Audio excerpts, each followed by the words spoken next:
Avant d'entrer dans le vif du sujet d'aujourd'hui, comme vous pouvez les constater, pour tous ceux qui ont reçu le message, soi-disant, aujourd'hui le 8, le soleil va s'éclater et qu'il y aura des ténèbres. Là, nous sommes 21h25. Nous n'avons pas vu le soleil s'éclater. Nous n'avons pas vu le soleil devenir rouge comme si c'était du feu en pleine journée. Et après, les ténèbres devaient s'abattre. Donc, cette prophétie qui n'était rien d'autre que de la fantaisie, j'aimerais dire à tous ces prophètes qui s'autoproclament prophètes, qui viennent jouer avec la parole du Père, qui viennent toucher le cœur de notre papa, ne jouez pas avec le nom de notre Seigneur. Au lieu de jouer au nom de notre papa, allez chercher d'autres gens. Parce que le Père a un peuple qui a l'œil ouvert. Le Père a un peuple qui a l'oreille circoncis. Donc quand vous parlez, soi-disant au nom du Seigneur, nous venons avec l'enseignement. Et l'enseignement que nous présentons, c'est un enseignement qui est à la loi et au témoignage. Nous ne nous basons pas seulement dans la nouvelle alliance pour trouver une pensée de Dieu là-bas. Toute pensée de Dieu commence à la loi et ça vient dans le témoignage. Donc si tu veux parler de la prophétie, si tu veux toucher quelque chose dans la prophétie, regarde d'abord ce que Dieu avait déjà fait, alors tu peux dire ce que Dieu fera. Si tu n'as pas encore vu ce que Dieu avait fait, alors ne dis rien de ce que Dieu fera. Parce que tu n'as pas l'œil, tu n'as pas l'oreille.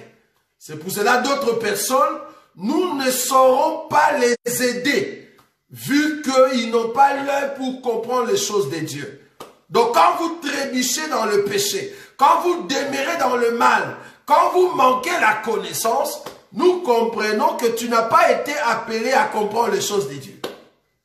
Donc voilà, les ténèbres n'étaient pas sur la terre aujourd'hui le 8. Nous sommes déjà le 8, 21h27. Bientôt ça sera 30. Donc ça va nous rester encore 2h30 pour que nous puissions entrer le 9. Donc jusqu'à présent, le soleil n'a pas été frappé. Donc c'est grave de mentir comme ça au nom de Dieu. Et en plus, vous envoyez encore ces messages partout dans le monde. Malheur à tous ceux qui ont cru en cela. On se demande, est-ce que vous êtes enfant de Dieu, oui ou non? Comment est-ce que vous pouvez croire à une prophétie alors que vous n'avez pas vérifié comment est-ce que Dieu l'avait fait au passé? Il y a même d'autres qui ont déjà acheté des bougies. D'autres, ils ont commencé à faire les achats pour mettre à la maison. Et d'autres sont partis plus loin. Ils ont acheté de l'huile d'olive. Donc, vous vous attendiez à ce que vous puissiez mettre de l'huile partout dans votre maison. Mais il faut vraiment avoir un problème dans la foi. Donc, ces gens-là vous ont dit que vous allez mettre de l'huile partout dans la maison. Fermez la porte. Les démons viendront, ils vont crier vos noms. Si tu ouvres la porte, les démons entrent. Et vous avez cru à ça.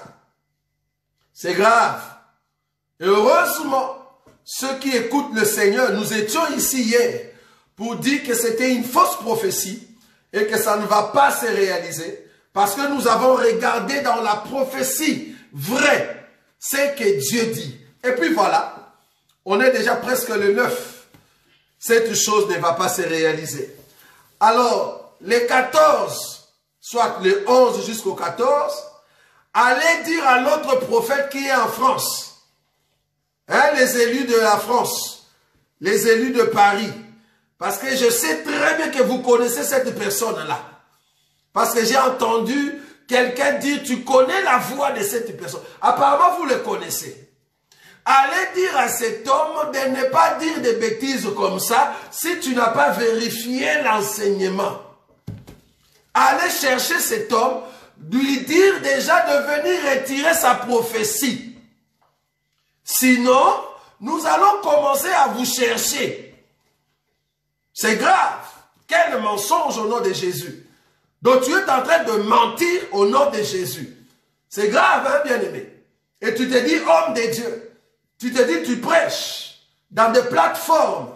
C'est grave ce que tu as fait. Si seulement tu connais le Seigneur, si seulement tu peux écouter la voix qui est en train de te parler maintenant, fais vite, passe et enlève cette pensée que tu avais donnée. Soit disant à partir du 11 jusqu'au 14, que le monde ne sorte pas, soit disant il y aura quelque chose qui sera jeté. Tu n'as pas vérifié la prophétie et tu verras que ça ne va pas s'accomplir, c'est grave. Il faut toujours vérifier la prophétie par excellence avant de donner une prophétie que le Seigneur t'a montrée. Dieu ne peut pas se contredire. Ce qu'il va faire, c'est ce qu'il avait déjà fait. C'est ce que nous sommes en train de dire. Voilà.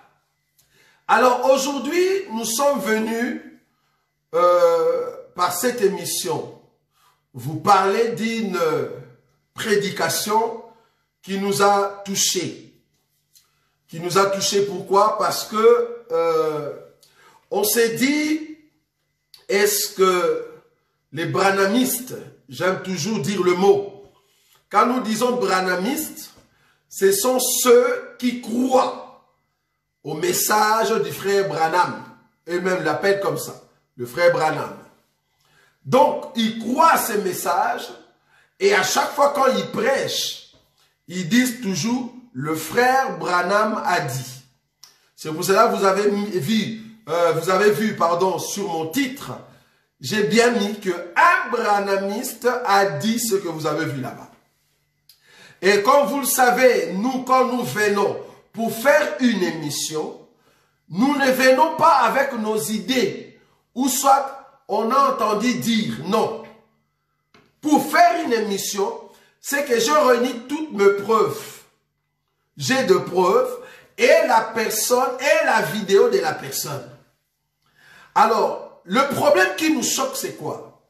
Cet homme, ses confrères, il est passé dans une église, il a prêché, il a dit ceci, que le tombeau de Marion William Branham est plus puissant que le tombeau de Jésus. Et puis il va donner l'explication.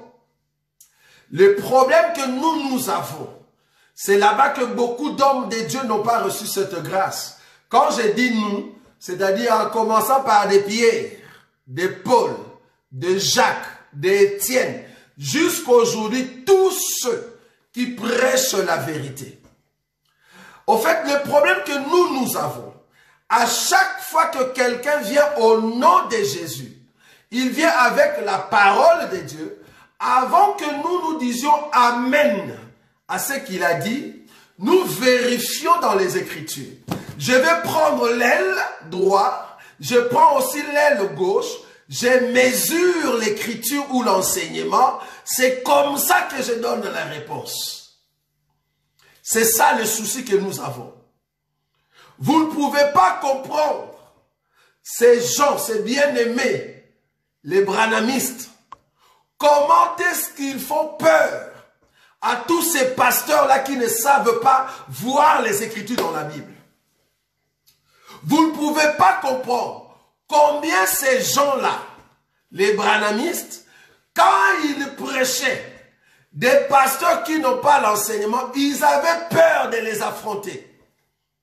Pourquoi? Parce que ces pasteurs-là ne vérifient pas les Écritures et ils ne savent pas donner l'interprétation des Écritures. Or, nous avons les songes et l'interprétation du songe. Malheureusement, ce bien-aimé a osé toucher une abomination. Tout ce qu'il a fait, c'est de l'abomination. En fait, je ne vais pas entrer dans les détails. Je vais vous laisser savourer un peu, voir ce que ce monsieur a dit. Comme ça, vous allez comprendre avec nous. Qu'est-ce qu'il a dit? Peut-être vous allez dire, mais qu'est-ce que le frère Roger est en train de dire? Écoutez bien ce que cet homme a dit. Maintenant, nous allons venir avec l'enseignement, briser cet enseignement. Parce qu'on brise un enseignement par un enseignement. C'est comme ça qu'on va peser les deux pour voir qu'est-ce qui est vrai. C'est grave. Vous allez écouter, permettez aujourd'hui, pour ceux qui sont venus pour la toute première fois nous suivre, permettez aujourd'hui que je sois vraiment un aigle. Permettez que nous puissions aller très haut. Nous puissions toucher des grandes choses qui vont bouleverser vos têtes. Alors ne soyez pas frustrés.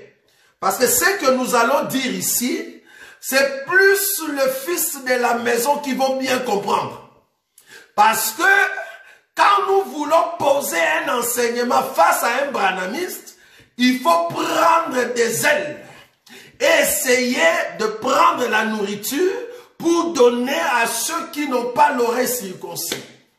Mais permettez aujourd'hui, la façon que nous allons voler, permettez de nous saisir pour comprendre la pensée qui vient du ciel. Vous allez comprendre que les branhamistes n'ont pas bien vu les Écritures. Ok, attends. Je veux mettre cette prédication. Écoutez, vous allez le suivre. Moi, je ne vais pas parler. Le monsieur va, au fait, tout dire. Et à la fin, nous allons maintenant entrer dans les détails et expliquer ce qu'il est en train de dire. Et en même temps, corriger, balayer, au fait, cet enseignement. Écoutez. Nous allons... Une déclaration forte. A strong statement. Sa tombe a plus de puissance que même la tombe vide de Jésus. His tomb took power more than even the one of Jesus when he was at. Amen. Là, les incrédules disent. Now the unbeliever will say. Voilà leur face. Now look at the faces. Est-ce qu'un croyant peut dire amen? Can a believer say amen? Mais faites confiance au phoenix. Now you must trust Phoenix. Bon, je vais donner les détails. I'm going to give details. Jésus, Here, Jesus, one. ce n'était pas sa tombe. It was not his tomb. C'était Joseph It was Joseph d'Arimathée of Arimathea. qui avait construit sa tombe à And lui. so he built his own tomb. Mais comme Jésus est mort, But when Jesus died, il n'a pas de tombeau. he did not have a tomb. A des fils à Caïn. He actually lended it to Jesus. Allah la wana quelques jours. So that Jesus can sleep in his tomb for a few days. Mais le troisième jour, But the third day, la tombe est restée. the tomb remained empty. Dites amen. Say amen. Allez à Jérusalem quand vous voulez. Go to Jerusalem the way you want. Le tombeau est. The tomb is empty. Jésus est déjà. Jesus is resurrected. Mais à Jeffersonville, But in Jeffersonville, le corps de Branham the body of Branham est encore là. is still there. Alors, Then, si son corps est là, if his body is there, c'est les os d'Élysée. those are the bones of Il y aura Elijah. toujours les miracles. There will always be healing. Yes, sir.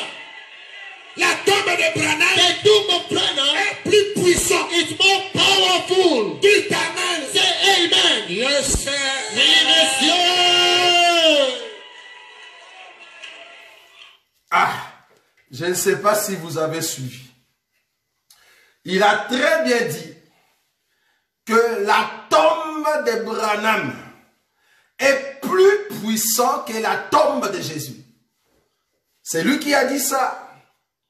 Il a dit que Jésus était mort. Jésus est déjà ressuscité. La tombe de Jésus, là où il est mort, ce n'était pas sa tombe. C'était la tombe de Joseph d'Arimathée. Et qu'on lui a emprunté, on a emprunté à Jésus. On a emprunté à Jésus cette tombe. Et Jésus n'est plus là-bas, il est parti. Si tu vas à Jérusalem, tu cherches la tombe de Jésus. Jésus n'est pas là. il est parti. Donc, il n'y a plus de salut là-bas. Mais à Thésonville, là-bas, il y a la tombe de Branham. La tombe de Branham est à Thésonville. Là, il y a encore ses os. C'est comme la tombe d'Élysée. Donc, Branham est encore là, les miracles sont là. Donc, la tombe de Branham est plus puissante que la tombe de Jésus. Si vous allez dans la tombe de Jésus, vous n'aurez pas les miracles, vous n'aurez pas la vie. Mais il faut aller, parce que c'est la tombe de Branham qui est puissante. Si vous y allez, là-bas il y a la vie. Donc, la tombe de Branham est plus puissante que la tombe de Jésus. Ok. Maintenant ici, si tu n'as pas l'enseignement, c'est là-bas que nous disons à nos pasteurs, écoutez-nous. Nous disons à nos frères, écoutez-nous. Parce qu'il faut seulement avoir l'oreille circoncis pour expliquer la tombe de Jésus. Ah, parce que si tu n'as pas l'oreille circoncis, tu vas croire que ce qu'il dit est vrai. Imaginez, si j'étais dans la chair, j'étais un homme naturel, je n'étais pas un homme spirituel. Je veux dire, les messieurs ont raison. Parce que la tombe de Jésus dans la lettre, c'est Joseph d'Arimathée qui a au fait donné cette tombe, lui qui était riche. Alors on va mettre Jésus là-bas pour qu'une écriture qui est dit dans l'Ancienne Alliance, qu'on l'a mis parmi le riche. Hein? Je vais quand même prendre cette écriture. Je crois que ça doit être Ésaïe 53. On va commencer par là. Pour confirmer, dans la lettre, je souligne encore. Alors, je prends une écriture. Alors, ça se trouve dans Ésaïe 53. Le verset 9. Ésaïe 53, verset 9. Remarquez. On a mis son sépulcre parmi les méchants, son tombeau avec le riche. On a mis son sépulcre parmi les méchants, son tombeau avec le riche. C'est juste pour confirmer que c'est Joseph d'Arimathée, l'homme riche, l'homme, au fait, le lévite, qui est riche, qui va prendre le corps de Jésus et va le mettre dans son sépulcre neuf, qui n'était pas utilisé. Alors eux, ils ont dit, on l'a emprunté à Jésus, ce n'était pas sa tombe. Et Jésus est sorti de cette tombe, il n'est plus là-bas. Donc il n'y a plus de puissance. Physiquement, dans la lettre, oui. Mais est-ce que nous sommes des hommes naturels ou nous sommes des hommes spirituels? Parce qu'on n'explique pas les Écritures ayant la pensée naturelle. On ne peut pas expliquer les tombeaux de Jésus si tu as la pensée humaine. Là, notre bien-aimé, il a lu en français. Ah, il a lu tombeau en français. Maintenant, nous voulons lui expliquer. Je vous avais dit, permettez que nous puissions monter. Et qu'ici, c'est la nourriture de ceux qui volent très haut. Ah. Les bien-aimés n'ont pas vu l'écriture spirituellement. Il a vu ça dans la lettre. Il n'a pas compris c'est quoi les tombeaux. Si seulement il avait compris les tombeaux, il allait comprendre que jusqu'aujourd'hui, Jésus se trouve dans les tombeaux. Maintenant, c'est ce que nous voulons expliquer ici. Et que ce tombeau-là est puissant plus que Branham. C'est ce que nous voulons annoncer. Ça, c'est l'enseignement. Permettez, je vous ai dit, que nous puissions prendre aujourd'hui les ailes. Parce qu'il y a des moments où nous donnons la nourriture pour que tout le monde ait la capacité de manger. Mais permettez aujourd'hui que nous puissions monter.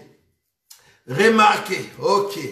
Là, nous sommes en colère parce que quand nous montons, c'est la montée de l'aigle. Tous ceux qui n'ont pas l'œil, vous ne saurez pas nous voir. C'est pour cela que j'aimerais que les élus ouvrent maintenant les oreilles. Préparez vos bouches pour manger la nourriture qui vient tout droit du ciel. Parce que quand nous montons comme ça, c'est la colère. Avec la colère, parce qu'il y a des hommes qui présentent l'abomination, nous voulons maintenant monter très haut, afin de leur montrer que les yeux que nous avons, c'est les yeux de Dieu. Remarquez, je suis dans le livre de Deutéronome. Deutéronome chapitre 21. Ok, je vais quand même descendre un peu dans ma température parce que deux fois, on s'est dit, on va donner tout en une fois. Remarquez, Deutéronome chapitre 21. Nous voulons expliquer les tombeaux. Les tombeaux. Parce que vous allez comprendre que dans ces tombeaux-là, Jésus est là-bas. Lui, il a vu dans la lettre, Jésus est parti. Nous sommes d'accord, ça c'est la lettre. Tu n'as pas vu Jésus qui est aujourd'hui dans les tombeaux. Ça, tu n'as pas vu, mais remarquez. Deutéronome chapitre 21. Je prends le premier verset jusqu'au troisième verset. Je lis rapidement. Si dans le pays dont l'Éternel ton Dieu te donne la possession, l'on trouve étendu au milieu d'un champ un homme tué, sans que l'on sache qui l'a frappé, tes anciens et tes juges iront mesurer les distances à partir du cadavre jusqu'aux villes des environs. Quand on aura déterminé la ville la plus proche, j'aime ça, la ville la plus proche, ou bien la ville la plus rapprochée du cadavre, les anciens de cette ville prendront une génisse qui n'est point servie au travail et qui n'est point tirée au joug. Pourquoi j'ai pris cette écriture, bien que je ne vais pas entrer dans les détails. J'ai pris cette écriture pour vous montrer, parce que je vais vous amener quelque part. Selon la loi, en Israël, si tu rencontres un mort, tu dois appeler au fait les anciens.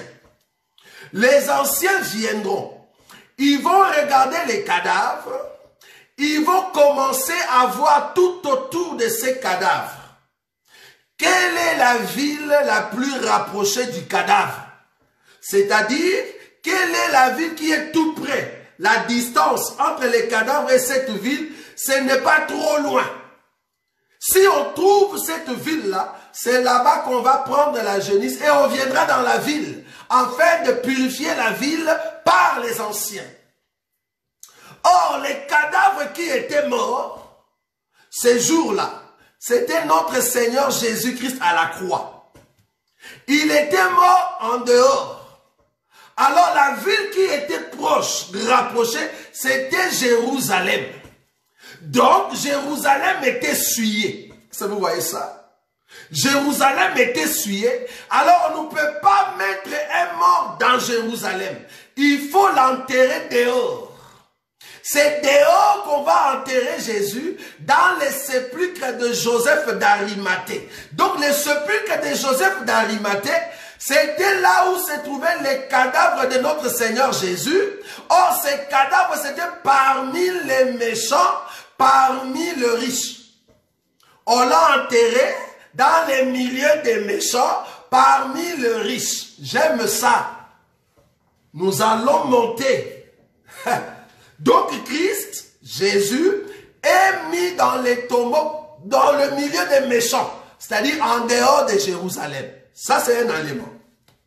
Remarquez, Deutéronome chapitre 21. Je prends le verset 22. Je prends le verset 22. Là, je lis Deutéronome chapitre 21, premier au deuxième ou au troisième. Là, maintenant, je prends le verset 22. Si l'on fait mourir un homme qui a commis un crime digne de mort et que tu l'as pendu au bois ou pendu à un bois, son cadavre ne passera point la nuit sur le bois, mais tu l'enterreras le jour même. car celui qui est pendu est un objet de malédiction auprès de Dieu. Et tu ne suivras point le pays que l'Éternel ton Dieu te donne pour héritage. Le cadavre qui a été pendu, qu'on devait enterrer les mêmes jours, c'est notre Seigneur Jésus. On l'a pas enterré en Israël. Comprenez là où je suis. Je vous ai dit que je suis dans les airs. Jésus n'a pas été enterré en Jérusalem. On l'a enterré dehors. Parce qu'on ne peut pas suyer Jérusalem. Il faut l'enterrer parmi les méchants. Ah, vous allez voir les tombeaux. Il faut l'enterrer dehors. Les mêmes jours. Il faut l'enterrer dehors. Donc en Jérusalem, il n'y a pas de tombeaux. On n'a pas les tombeaux de Jésus là-bas. Les tombeaux de Jésus se trouvent en dehors de Jérusalem, parmi les méchants. Et ça, vous n'avez pas vu, bien-aimé. J'arrive. Ça, c'est ce que nous appelons la nourriture de ça. La nourriture des élus, la nourriture de racheter. Donc Israël doit jeter les corps. Pourquoi? Parce qu'en Jérusalem, on ne peut pas enterrer parce que c'est souiller les camps. Il faut les mettre dehors, parmi les méchants. C'est là-bas qu'il y aura son tombeau, c'est là-bas qu'il y aura son cadavre dehors. Vous avez lu l'écriture avec la pensée humaine. Nous allons maintenant lire cette écriture avec la pensée du ciel. Remarquez. Je vais prendre une écriture. Nous sommes en train d'expliquer que le Seigneur Jésus, lui qui est le cadavre que Israël a tué, il ne pouvait pas le tuer dans la ville, il faut le tuer dehors. Or, comme la ville était proche du cadavre, donc la ville est condamnable. Jérusalem, Israël terrestre. On l'a condamné parce que les cadavres étaient prêts, étaient tout prêts ou rapprochés. Deuxièmement, si on tue un homme sur le bois, cet homme ne peut pas passer l'autre jour. C'est le même jour qu'on doit l'enterrer. Mais on doit l'enterrer où? Dehors, parmi les méchants, selon Ésaïe, chapitre 53. C'est là-bas que nous avons lu. Donc ça sera dehors parmi les méchants. Pourquoi? Parce que Dieu ne voulait pas que le corps d'un cadavre puisse souiller. Souiller quoi? Jérusalem. Vous voyez ça? Maintenant, remarquez. Donc, le corps, c'est la souillure d'Israël. Les cadavres, c'est ça qui est en train de souiller Israël. C'est pour cela Israël, pour ne pas se souiller, il va prendre les cadavres et les mettre dehors, parmi les méchants. Maintenant, écoutez l'enseignement de la souillure. Parce que si tu comprends l'enseignement de la souillure, tu vas comprendre où se trouve les tombeaux aujourd'hui. Écoutez maintenant l'enseignement. Matthieu, nous parlons de la souillure d'Israël. Israël doit jeter sa souillure dehors. Ah, j'aime ça. Je prends d'abord une écriture. Je vais prendre Deutéronome. Deutéronome chapitre 23. On a été dans Deutéronome chapitre 21. Prenez maintenant Deutéronome chapitre 23. Nous voulons expliquer la souillure d'Israël qui a été jetée dehors. Parce qu'on ne peut pas souiller Jérusalem parce que Dieu va le frapper. Or, le cadavre était rapproché de Jérusalem. Du coup, Israël a été frappé parce qu'il y a un cadavre dehors. Remarquez, Deutéronome chapitre 23. C'est là-bas maintenant que nous voulons expliquer la souillure d'Israël. Deutéronome chapitre 23, le verset 13. Écoutez-nous. Je commence à partir du verset 10. Le verset 12. Deutéronome chapitre 23, le verset 12, 13 et 14. La souillure d'Israël. Tu auras un lieu hors du camp. Suivez-nous bien. Tu auras un lieu hors du camp. Et c'est là dehors que tu iras. Tu iras faire quoi? Écoutez. Tu auras parmi ton bagage un instrument dont tu te serviras pour faire un creux. J'aime ça. Et recouvrir tes excréments. Qui toquent. Ah ouais. Il faut avoir l'œil là-bas dans les airs pour commencer à voir ça. 13. Tu auras parmi ton bagage un instrument dont tu te serviras pour faire un creux et recouvrir tes excréments quand tu voudras aller où? Dehors. Pas dans la ville. Dehors. J'aime ça. Car l'Éternel, ton Dieu, marche au milieu de ton camp. Pas dehors, mais dans ton camp. Pour te protéger et pour livrer tes ennemis devant toi. Ton camp devra donc être saint, afin que l'Éternel ne voie chez toi rien d'impur et qu'il ne se détourne point de toi. Donc, ici, pour ceux qui n'ont pas compris cette écriture, Dieu était en train de dire à Israël, Israël, dans les camps, tu ne peux pas avoir une toilette.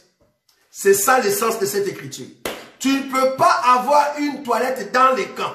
Pourquoi? Parce que quand tu vas faire tes besoins, tu ne peux pas le faire dans les camps.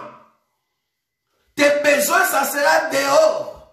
Pourquoi? Parce que tu avais mangé la nourriture, mais cette nourriture a fait un problème au niveau de ton ventre. La nourriture, tu l'as mangée dans les camps, mais pour faire sortir cette nourriture, tu ne le feras pas dans les camps. Tu dois le faire dehors. Ah, si seulement les aigles pouvaient voir là où je viens. La Bible dit, quand tu manges et que tu es en train de manger la bonne nourriture, mais que tu veux aller aux toilettes, il faut aller dehors. Parce que la saleté ne peut pas rester en Israël, ne peut pas rester dans la ville. La saleté doit aller dehors. J'aime ça. J'aime ça. Ça, c'est la nourriture, bien aimé. La sueur d'Israël. Les excréments d'Israël doivent sortir dehors. C'est là-bas que nous disons, si tu n'as pas l'œil pour comprendre qui est les tombeaux et qu'est-ce qu'il y a dans les tombeaux, tu ne sauras pas. On a dit à Israël, tu dois avoir quelque chose pour faire un creux. Hein? Faire un creux. Ça, c'est la nourriture, bien aimée. Pour faire un creux. Quand tu vas faire un creux, tu prends ta saleté là, que tu avais mangé là-bas, mais que tu veux jeter. Tu les jettes dehors. Tu viens les mettre dans ces creux et tu vas couvrir. Est-ce que tu es en train de voir une personne qu'on a couvert dehors? Ça, tu n'as pas encore vu. Matthieu. Ah, les branhamistes. Matthieu chapitre 24. Matthieu chapitre 24. Je prends le verset 28. La Bible dit ceci. En quelque lieu que soient les cadavres, là s'assembleront les aigles. Là s'assembleront les aigles. Je crois dans d'autres versions on a dit vautour. Mais dans d'autres écritures on dit aigle. Là où se trouvent les cadavres. Or je vous ai dit que les cadavres, c'est la saleté d'Israël. La sueur d'Israël qu'on rejette dehors. Qu'on n'a pas besoin de voir dans les camps. Or là où se trouvent ces cadavres-là, la Bible dit c'est les aigles qui viennent là-bas pour manger les cadavres. En d'autres termes, là où se trouvent ces tombeaux, là où on a mis les corps de cette saleté, ce sont les aigles qui viennent manger là-bas. Ce n'est pas n'importe qui. Tu dois être l'aigle pour venir manger les cadavres. Quand tu vas manger les cadavres, il faut manger tous les cadavres. J'aime ça. Tu vas manger tous les cadavres. Tu vas même manger l'os du cadavre jusqu'à ce que les cadavres ne soient plus vus. Ça, c'est la disparition du cadavre. Pourquoi? Parce que le cadavre a été mis en pièces, en morceaux, et il est entré dans les ventres de chaque aigle. Ça, tu n'avais pas vu, bien-aimé. Ah non. Les cadavres ont été coupés en morceaux pour qu'ils puissent entrer dans les ventres des aigles. Quand tu viendras chercher les cadavres, oh, il n'y a plus de cadavres. Il faut aller demander aux aigles où est les cadavres que nous avions mis ici. Donc, les aigles, c'est les tombeaux de ces cadavres. Ça, tu n'avais pas vu. Parce que les cadavres étaient là. Mais les aigles sont venus, ils ont mangé les cadavres. Quand tu viens, selon les Écritures, il faut manger tout. Il ne faut rien laisser. Or, quand nous venons chercher les cadavres, nous ne les trouvons plus. Pourquoi? Parce que les cadavres sont entrés dans les ventres des aigles. Ça, c'est la dimension bien-aimée. Remarquez, peut-être tu ne l'as pas encore vu. Ah, la Bible. Je vais prendre une écriture. Je suis dans le livre d'Exode. Exode chapitre 29. Exode chapitre 29. Exode chapitre 29.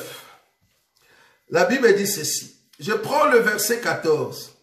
Exode 29, le verset 14. Remarquez. Mais tu brûleras au feu, hors du camp, la chair du taureau, sa peau et ses excréments. C'est un sacrifice pour le péché. Le sacrifice pour le péché, on les brûle dehors. Or, l'animal qui avait accepté d'être un sacrifice pour nos péchés, c'est notre Seigneur Jésus. Maintenant, remarquez Hébreu. Je vais juste prendre cette écriture de Lévitique, les coller avec cette écriture d'Hébreu. Hébreu chapitre 13, pour comprendre ce que je suis en train de dire. Hébreu chapitre 13. La Bible dit ceci, verset 11. Hébreu chapitre 13, verset 11. Les corps des animaux, parce que je vais lier avec l'écriture de Lévitique, les corps des animaux dont le sang est porté dans les sanctuaires par le souverain sacrificateur pour les péchés, sont brûlés hors du camp. Et les excréments, la sueur, il faut le faire dehors. Et là-bas, il y a les aigles qui viennent manger la sueur ou les cadavres. Est-ce que vous voyez ça? Et nous avons dit que les cadavres seront mangés, mis en pièces pour entrer dans les ventres des aigles. Quand tu cherches les cadavres, tu ne le verras pas. Parce que les cadavres ont été enterrés dans les ventres des aigles. C'est ça les tombeaux. Comme je suis là, je suis un tombeau vivant. Un tombeau qui marche avec un cadavre à l'intérieur. Ce n'est plus moi qui vis, mais c'est Christ qui vit en moi, caché dans un tombeau. Est-ce que vous voyez? J'étais mort, mais je suis vivant par celui qui est en moi. Mais il est caché parce que je l'ai mangé comme l'aigle. Les cadavres, quand nous les mangeons, il est mort à l'intérieur de nous. Il doit pourrir. C'est comme ça, moi étant la terre, je peux commencer à donner des fruits. Qui toquent. Étant terre, si je vais donner des fruits, étant sévéné, grain de sénévé, étant grain de sénévé, le corps qui était tombé en moi, qui suis terre, il faut que ces corps ou ces grains meurent en moi, puissent pourrir dans mon ventre, dans ma vie, changer mon intérieur. C'est comme ça que je sens mauvais. Ah, j'aime ça.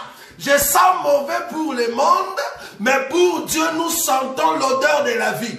Je sens mauvais pour les pécheurs, mais pour Dieu, je sens très bon. Pourquoi? Parce que Dieu est mort en moi. Dieu est en train de pourrir à l'intérieur de la terre pour que je puisse avoir les grains. Je suis un tombeau puissant que William Branham. Oui, je le crois. Pourquoi?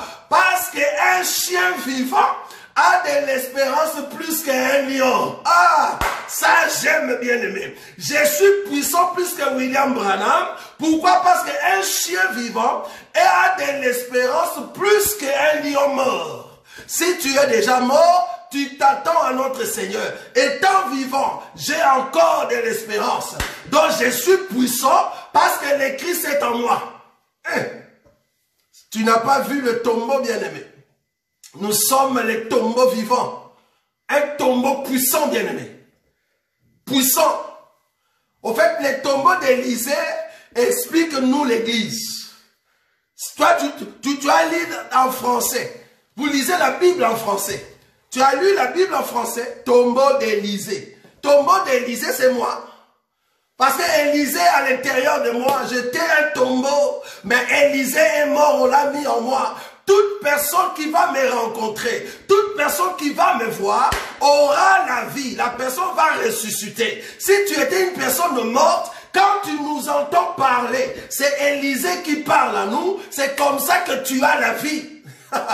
Parce que Élysée aujourd'hui, Elisha, Yehoshua est en nous. Ses eaux est en nous. C'est comme ça que nous parlons, nous qui sommes des tombeaux. Mais cependant, la voix qui sort, c'est la voix d'Elisha. Nous sommes en train d'expliquer les tombeaux bien-aimés que tu n'avais pas vus. Remarquez, Hébreux chapitre 13. Hébreux chapitre 13, le verset 11. Les corps des animaux dont le sang est porté dans les sanctuaires par le souverain sacrificateur pour le péché sont brûlés hors du camp. C'est pour cela que Jésus aussi, afin de sanctifier le peuple par son propre sang, a souffert hors de la porte, c'est-à-dire hors du camp. Sortons donc, le verset 13, sortons donc pour aller à lui hors du camp en portant son opprobre. En portant son opprobre. Jésus était l'opprobre d'Israël. Nous, Église, nous sommes sortis et nous voulons porter son opprobre. Je ne sais pas si tu avais vu cette écriture. Bon, ok.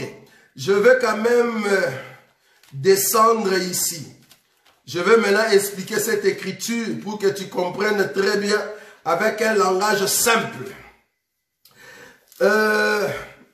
Je vais prendre l'écriture un instant. Parce que Dieu est bon.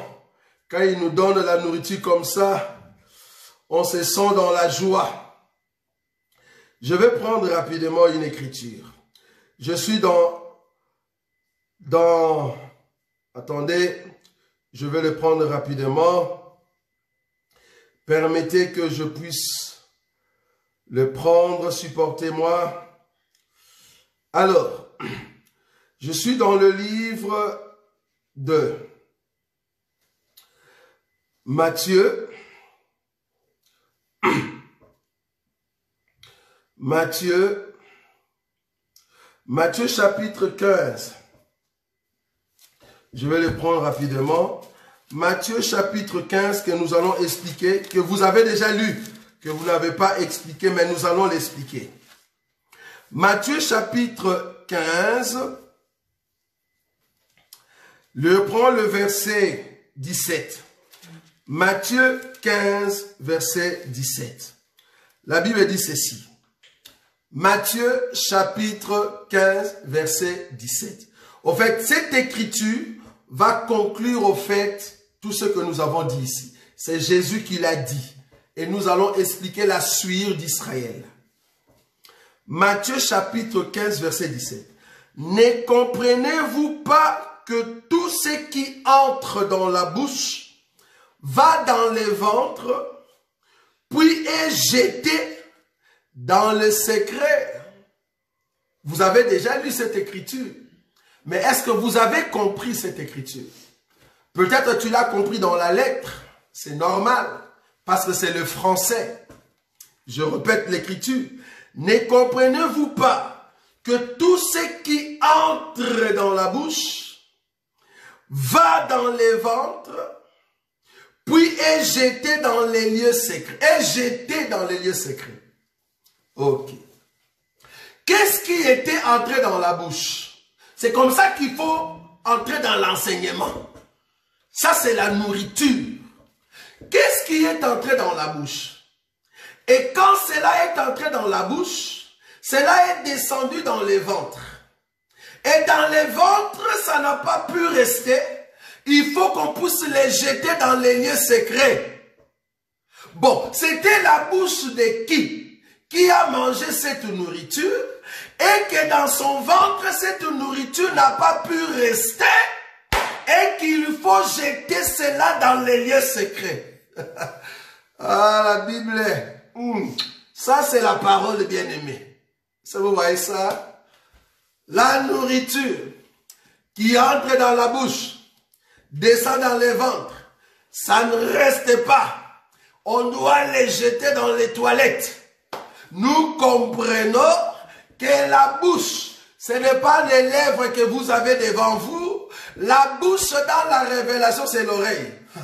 Parce que l'oreille reçoit l'enseignement. Est-ce que vous voyez ça? La bouche qui mange la nourriture, c'est l'oreille qui écoute la parole de Dieu. Et cela va dans le cœur. Mais arrivé dans le cœur d'Israël, c'est là-bas qu'il y a un problème. Israël n'avait pas faim. Parce que la Bible dit, heureux ceux qui ont faim et soif. Or, Israël n'avait pas faim. Israël n'avait pas soif. Parce que Israël avait déjà mangé. Israël ne peut pas mélanger deux nourritures. Israël avait mangé la nourriture de Moïse en mettant maintenant la parole de Jésus. Au temps de la grâce, ils n'ont pas pu maîtriser la nourriture dans leur ventre et cela a provoqué une complication. Fallait aller vite aux toilettes. Toilettes, c'est les dehors. Or, les dehors, c'est là-bas qu'il y a les chiens. Or, les chiens, c'est toute personne qui a été rejetée et qui reçoit la souillure d'Israël. Ça c'est la parole bien-aimée. Et quand nous mangeons comme ça, nous nous sentons dans la joie. Parce que les chiens mangent les miettes que les petits ont laissées. Or, Israël n'avait pas faim. Les pains, la parole, c'était pour Israël. Mais Israël avait déjà Moïse. Comment est-ce que la nourriture de Jésus va rester dans leur ventre? Cela a mis la complication dans les ventres. Israël doit courir vite. Parce qu'il y a le Shabbat qui arrive. Il faut jeter la saleté dehors. Or, dehors, il y a les chiens qui sont en train d'attendre la nourriture. Or, cette nourriture, c'était la souillie. C'était les cadavres. Or, les chiens vont manger les cadavres. Waouh! Waouh! Manger les cadavres pour que les cadavres restent en eux. Je suis le tombeau puissant que William Branham. Parce qu'un chien a de l'espérance plus qu'un lion mort. Est-ce que vous voyez ça? Ah, Bible. Bon, on peut rester ici, entrer dans la profondeur. Là, maintenant, mes ailes commencent à descendre. J'aime quand je monte comme ça, j'ai envie de vibrer. Vous voyez ça? Parce que là, on voit les choses qui arrivent. Les choses qui montent. Pour prouver au monde que quand Israël regardait Jésus, il n'avait ni beauté, ni éclat. Quand tu vas aux toilettes, la saleté n'a pas de beauté, n'a pas d'éclat. On crachait sur lui. Ok, nous avons compris que la saleté, il faut cracher dessus. Parce que ça sent mauvais. Mais ça, c'est pour Israël. Mais pour nous, c'est la nourriture du temps. Je suis en train de parler des choses d'en haut. Si tu me tiens avec l'oreille terrestre, tu ne vas rien comprendre, bien-aimé. Tu ne vas pas me saisir. Les chiens sont en train de manger la nourriture que Israël a jetée dehors. Les chiens sont en train de laper, de mettre leur langue sur le plaid du pauvre Lazare. J'aimerais te dire que quand tu prends ta langue, ah merci Seigneur, pour ceux qui comprennent, quand tu prends ta langue, tu mets sur le plaid du pauvre Lazare, tu auras la vie. Ça, c'est la parole. Parce que nous, les chiens, nous venons pour mettre la langue sur la plaie de pauvre Lazare, parce que Lazare a été rejeté par le riche. Or, le riche qui a rejeté Lazare, c'est Israël qui a marché dans la richesse de voir Dieu. Ils ont rejeté Jésus, le pauvre qui avait des plaies. Mais heureusement, les chiens, ils sont venus pour manger la plaie du pauvre Lazare. Est-ce que tu es en train de voir la souillure qui est en train d'être mangée? Ouh! Nous sommes les tombeaux puissants plus que William Branham. Parce qu'il est déjà mort, nous sommes encore vivants en Christ Jésus. Nous avons encore de l'espérance. L'espérance, c'est la foi, c'est la puissance. Nous sommes très puissants parce que le cadavre est en nous. Les tombeaux d'Élysée, c'est moi. Les tombeaux d'Élysée, c'est toi. Tu as encore Élysée en toi, et toute personne qui te rencontre, s'il était dans une mauvaise vie, s'il était dans le péché, s'il était un magicien, si réellement tu as Élysée en toi, quand tu parleras, tu vas communiquer la vie. La personne qui était dans la mort, la personne qui vivait dans le séjour de mort du péché, va ressusciter. Ça, c'est l'enseignement, et cette parole, et oui et amen. Cette parole est certaine. Merci Saint-Esprit. Parce que cette parole est certaine. Et nous aimons cette parole. Ah, que Dieu vous bénisse. Nous croyons que le roi des gloires nous garde dans sa fidélité.